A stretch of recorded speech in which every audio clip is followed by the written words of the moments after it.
Channel के number 1 show कच्चा चिट्ठा के श्रीनगर एडिशन में आप सभी का बहुत स्वागत है। आपके साथ मैं हूं सबीना तामंग देशमुख। इस वक्त पूरी दुनिया की निगाहें जम्मू और कश्मीर में हो रही G20 समिट पर है, जिसके मद्देनजर श्रीनगर में चप्पे चप्पे पर सुरक्षा के बेहद कड़े इंतजाम किए गए हैं। लेकिन इससे भी इतर यूरोप में भयानक डर फैला हुआ है और इस डर के पीछे की वजह है बाइडन का फैसला। बाइडन ने जेलेंस्की को F-16 फाइटर जेट देने का फैसला कर लिया है। इसके लिए वो तैयार हो गए हैं। खतरा इस बात का है कि क्या रूसी राष्ट्रपति व्लादिमीर पुतिन इसका बदला पूरे यूरोप से लेंगे।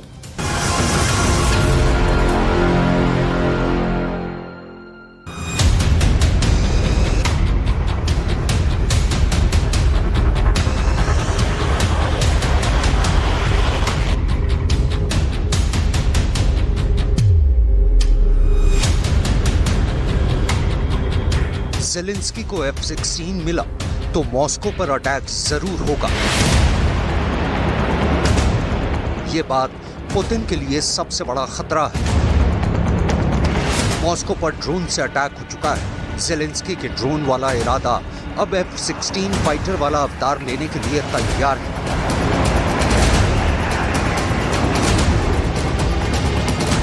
अगर ऐसा हुआ तो रूस की धरती को F-16 से निशाना बनाया गया तो ये बात तय है कि पुतिन पूरे यूरोप को जलाकर राख कर देंगे।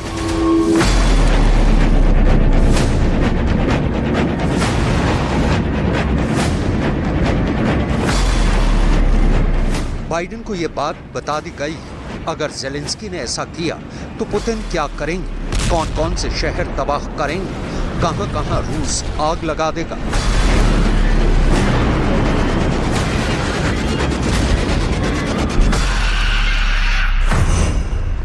पुतिन के सबसे बड़े टारगेट पर रहेंगे नॉर्वे, द नेदरलैंड्स और डेनमार्क, जिनके जरिए ज़ेलेंस्की को F-16 मिल सकते हैं। पुतिन के टारगेट पर सबसे पहले यही देश होंगे। अगर ऐसा हुआ तो क्या होगा, क्योंकि ये तो नेटो देश पर हमला माना जाएगा।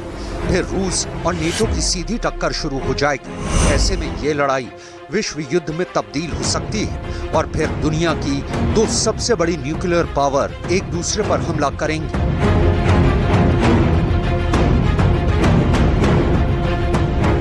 ऐसे में साफ खतरा परमाणु युद्ध का होगा। लेकिन बाइडन ने यह रिस्क ले लिया है, क्योंकि ज़ेलेंस्की ने बाइडन से मिलकर F-16 के बारे में एक कसम खाई है। बाइडन का दावा है कि उन्होंने ज़ेलेंस्की से वादा लिया है, वादा ऐसा जो ज़ेलेंस्की कभी नहीं तोड़ेंगे। इस बात का पूरा भरोसा बाइडन को है। बाइडन का कहना है कि G7 मीटिंग में हुई मुलाकात में यूक्रेन के राष्ट्रपति व्लादिमीर ज़ेलेंस्की ने उनके सामने शपथ ली। ज़ेलेंस्की ने कसम खाई कि F-16 रूस के इलाके में दाखिल नहीं होंगे। वो ऐसी गलती अनजाने में भी नहीं करेंगे, क्योंकि इससे बाइडन की इज्जत भी जुड़ी हुई है। बाइडन ने पुतिन को जुबान दी हुई है और ज़ेलेंस्की बाइडन को कभी धोखा नहीं देंगे। यूक्रेन ने अमेरिका को इस बात का भरोसा दिला दिया है।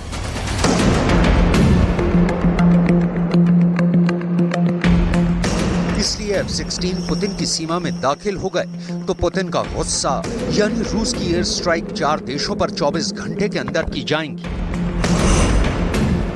मॉस्को यूक्रेन के बॉर्डर से 500 किलोमीटर के दायरे में है। ये रेंज F-16 जैसे फाइटर जेट को कवर करने में ज्यादा वक्त नहीं लगेगा। अगर F-16 मॉस्को या रूस के किसी और शहर पर अटैक करता है तो पुतिन का गुस्सा नहीं बल्कि ज्वालामुखी फटेगा और फिर रूस का हमला 4 देशों पर हो सकता है।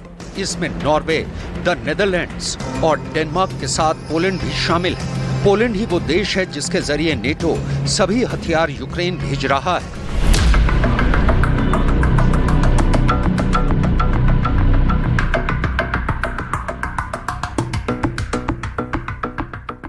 F-16 बहुत ही खास जहाज है और ये यूक्रेन के अंदर जहां जहां रूस का कब्जा है वहां ऑपरेट कर सकता है। रूस की फौज पर बम भी गिरा सकता है और रूस के फाइटर जेट के साथ डॉग फाइट यानी हवाई मुकाबला भी कर सकता है। बाइडन ने अभी सिर्फ इसी बात की इजाजत दी है। I have a flat assurance from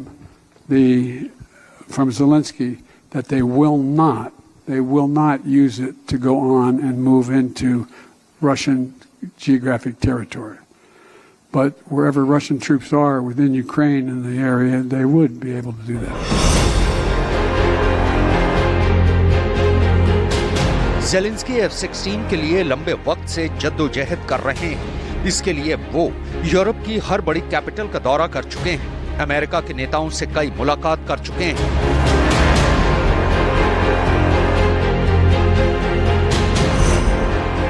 जब ज़ेलेंस्की वॉशिंगटन डीसी गए थे, तब भी उन्होंने बाइडेन से F-16 मांगे थे। जब बाइडेन अचानक कीव के दौरे पर आए, तब भी ज़ेलेंस्की ने F-16 की डिमांड की।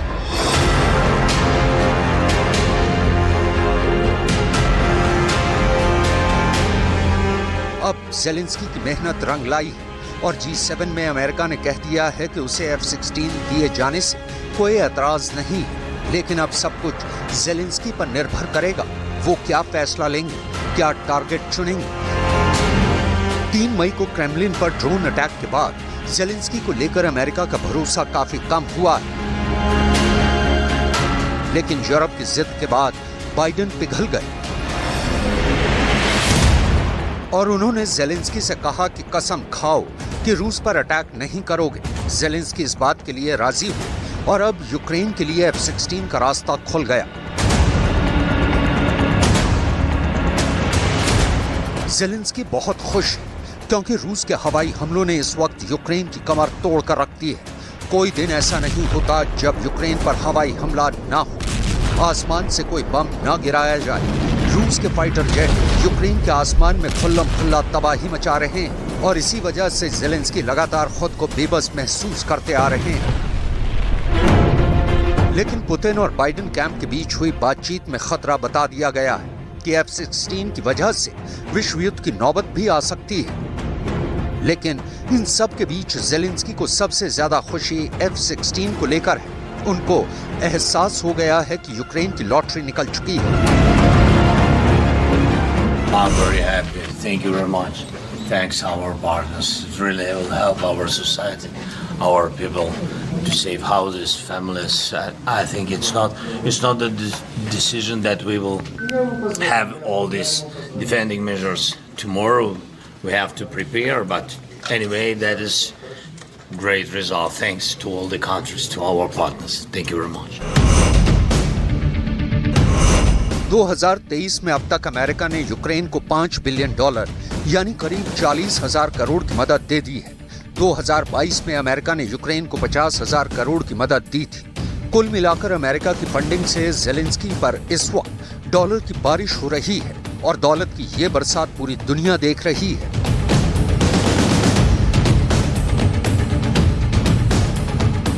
पुतिन को चढ़ाने के लिए बाइडेन ने G7 बैठक के आखिरी दिन में ज़ेलेंस्की के लिए 3,000 करोड़ के हथियार पैकेज का ऐलान कर दिया।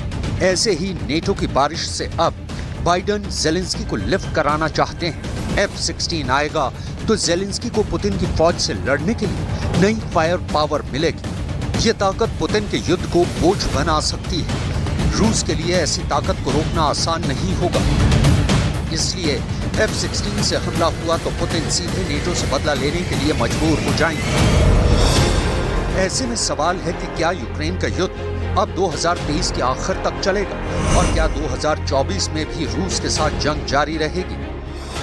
ये सवाल इसलिए क्योंकि रूस के हमलों का सामना करते हुए भी अब ज़ेलेंस्की के दोनों हाथों में लड्डू हैं। पुतिन के रास्ते में बैरिकेड लगाने के लिए ज़ेलेंस्की को और पावरफुल बनाया जा रहा है।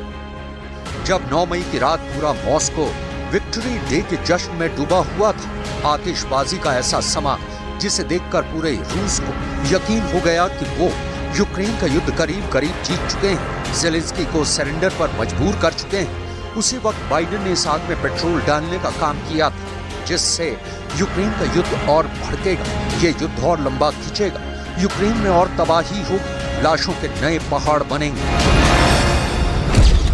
क्योंकि बाइडेन ने व्हाइट हाउस में एक ऐसे कागज पर दस्तखत कर दिए जिसमें ज़ेलेंस्की के नाम 10,000 करोड़ रुपए के हथियार देने का ऐलान किया गया।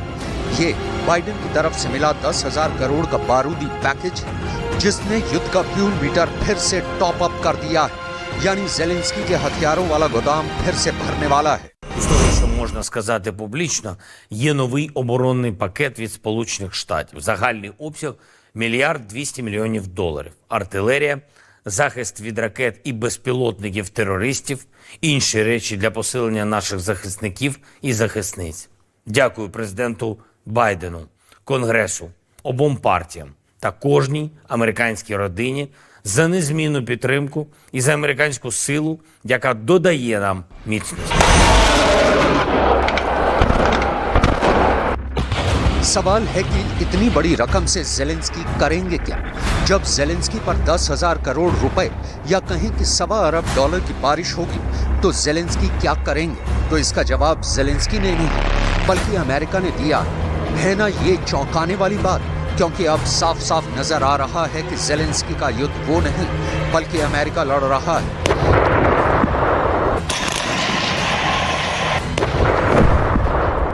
Includes procuring additional 155 millimeter artillery rounds and sustainment support to enable Ukraine to better maintain its on-hand systems and equipment. The capabilities in this package include additional air defense systems and munitions, equipment to integrate Western air defense launchers, missiles, and radars with Ukraine's air defense systems, ammunition for counter-unmanned aerial systems, 155 millimeter artillery rounds, commercial satellite imagery services, and support for training, maintenance, and sustainment activities. Zelensky का हथियार गोदाम भरने वाला है। 10,000 करोड़ के package में तोप के गोले शामिल हैं। इसमें एयर डिफेंस सिस्टम और उसकी मिसाइल भी शामिल है। इसमें जेलेंस्की की फौज के लिए नए रेडार और ड्रोन के साथ सैटेलाइट इमेज से मिलने वाली मदद भी शामिल है। और अब तो बाइडन F-16 पर यूक्रेन के पायलट्स को ट्रेनिंग भी देना शुरू करने जा रहे हैं।